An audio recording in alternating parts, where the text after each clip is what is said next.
В Беларуси есть заброшенная военная база, которой нет ни на одной карте. О ней узнали случайно, после исчезновения 3 срочников в конце 90-х. Официально они сбежали. Но один из офицеров позже рассказал.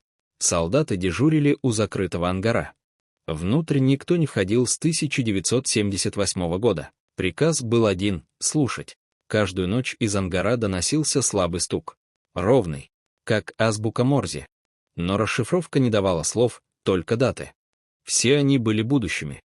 В ночь исчезновения стук изменился. Он стал быстрым. Камеры зафиксировали, как солдаты одновременно повернули головы к ангару и пошли туда сами. Без оружия. Без команды. Утром ангар был открыт.